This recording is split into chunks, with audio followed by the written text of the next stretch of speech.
Hi, I'm Liz. People come to Havana looking for the real Cuba, and this is what they do. But this is not my Cuba. My Cuba isn't so romantic, but I'm happy here. I love my country. Cuba is safe. We've got free healthcare and education. I graduated from university without paying a penny, and I became a journalist. Pero lo mejor que tiene Cuba es su gente. But we've got one huge problem, the economy. La situación está mala. Malísima. Fea. Pésimamente mal. Está difícil. Estresante. Caótica. En Pambela. Ahora mismo está fatal. A mí ni me pregunto. During the pandemic, people have to wait in line for hours just to buy food.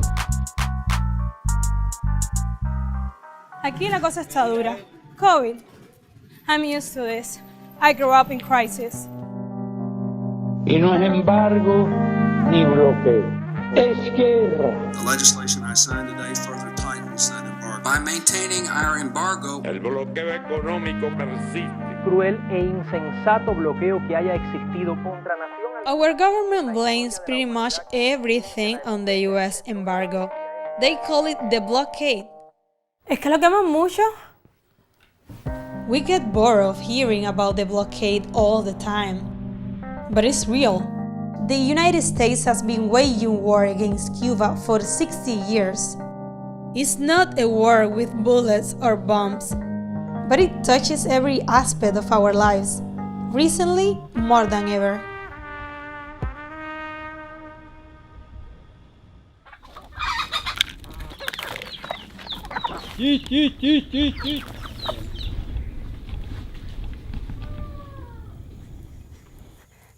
¿Cómo está Ernesto? Buenos días. ¿Está listo para trabajar en el campo hoy? Cómo no, voy a trabajar ahora.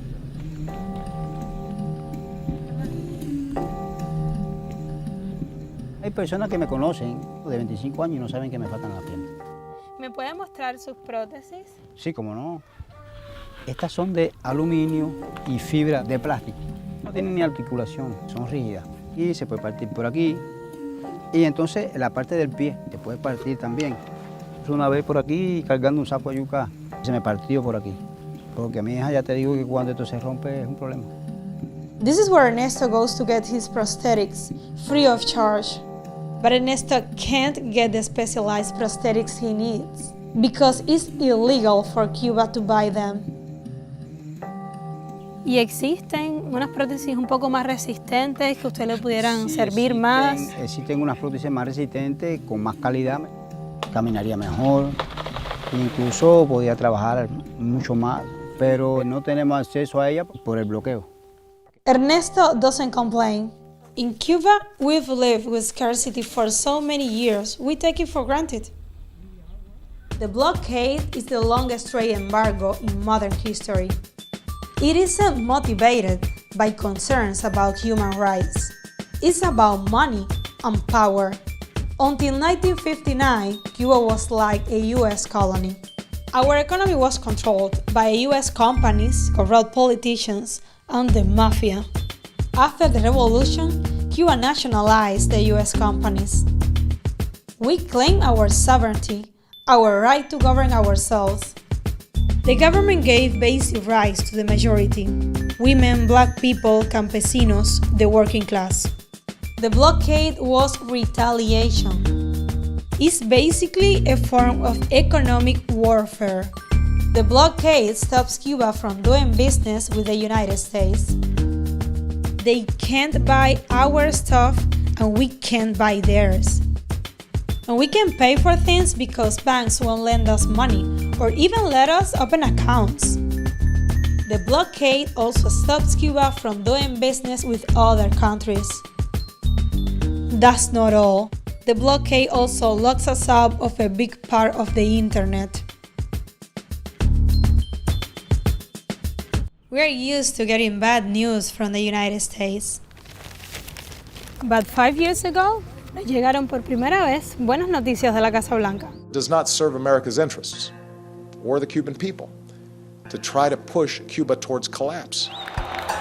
¡Que volamos!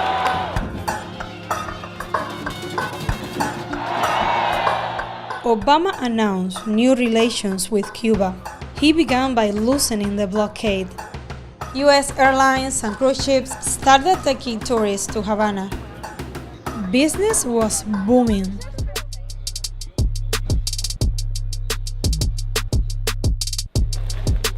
Clandestina became Cuba's first independent design store in 2015. Idania is Clandestina's co-founder. She started the store after Cuba opened its economy to private business. Clandestina pretende establecer el trabajo de los jóvenes diseñadores cubanos. After Idania met Obama, Clandestina became a symbol of Cuba's new private sector. Havana was like overcrowded, celebrities, musicians, politicians, everybody. It was insane. Chanel runway, Fast and the Furious shooting, Hola, hermanos. Rolling Stone concert. The mood was anything is possible, all this sense of change, and finally to be aware of I have a future here. I can stay here, I don't have to leave my country. But then Trump won the election, so. But all of the concessions that Barack Obama has granted the Castro regime were done through executive order, which means the next president can reverse them, and that I will do. The Trump administration is imposing new restrictions on U.S. travel to Cuba. John Bolton making a South Florida stop today to talk to the Cuban-American community. Unveiling sweeping changes to Cuba policy. A major blow to the new U.S.-Cuba relationship. The U.S. has banned flights. All families to leave Cuba. The U.S. government will also ban trips by cruise ships. They'll have to go after their finances, limiting the amount of money, fresh U.S. sanctions. It's part of a trend. US tourism stopped. And if you don't have tourism, you don't have business. No tourism, zero remittances, no trade at all. You are suffocating the private sector. You are suffocating the Cuban people. Since COVID, things have gone from bad to worse. ¿Tiene ibuprofeno por casualidad? No, mamita, eso está en baja. ¿Y warfarina? Tampoco. ¿Y metformina? Tampoco. ¿Y enalapril? Eso está en baja. You'd think the US might loosen the embargo during a pandemic. Nope. Recently, two Swiss companies refused to sell Cuba ventilators because they were owned by a larger US company. And a US-owned airline wouldn't take a donation of masks and ventilators to Cuba.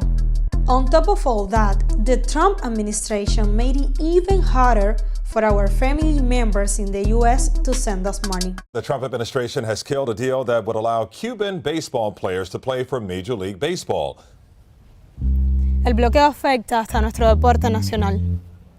Cian Vega is one of Cuba's top young baseball prospects. Desde chiquito siempre mi papá me inculcó entrenar, me llevaba todos los días a la pelota. Empecé a ver mi talento a partir de los 13, 14 años. Hay ya bastantes peloteros cubanos en la MLB que se han formado aquí en Cuba. Representar a mi país en el más alto nivel, que es la MLB, sería mi sueño, la verdad.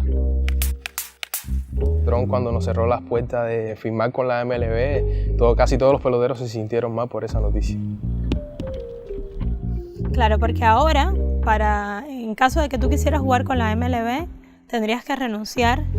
Tendría que renunciar a mi país, no me gustaría, la verdad. Me gustaría jugar y volver a mi país, vivir con mi familia, no estar lejos de ella. For his rivals, tonight just might be the last big chance to stop Donald Trump. It's hard to believe now, but 5 years ago, some Cubans thought a Trump presidency wouldn't be that bad. Si me tuviera que escoger, yo escogería a Donald Trump. Y sabe que Cuba tiene un mercado virgen. Y a él le interesaría mucho invertir en Cuba. Entonces no creo que todo ese proceso que ha ocurrido lo eche para atrás. That same month, Trump's executives were visiting Cuba and playing golf here.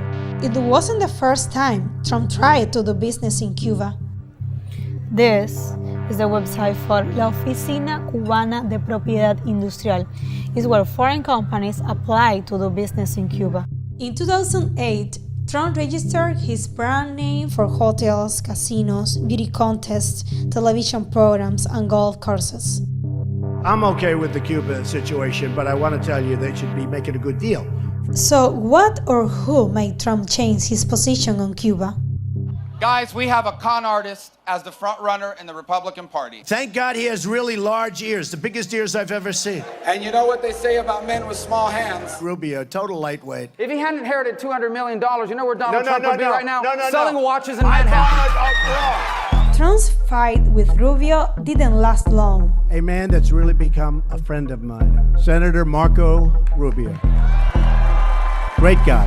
After Trump won, they became allies.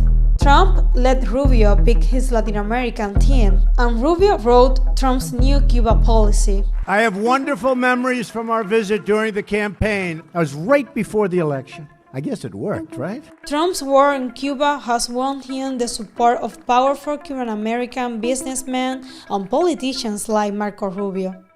They helped him win Florida, the country's biggest swing state, in 2016. And Trump believes this is the way to win again in 2020. I'm Cuban and support Trump.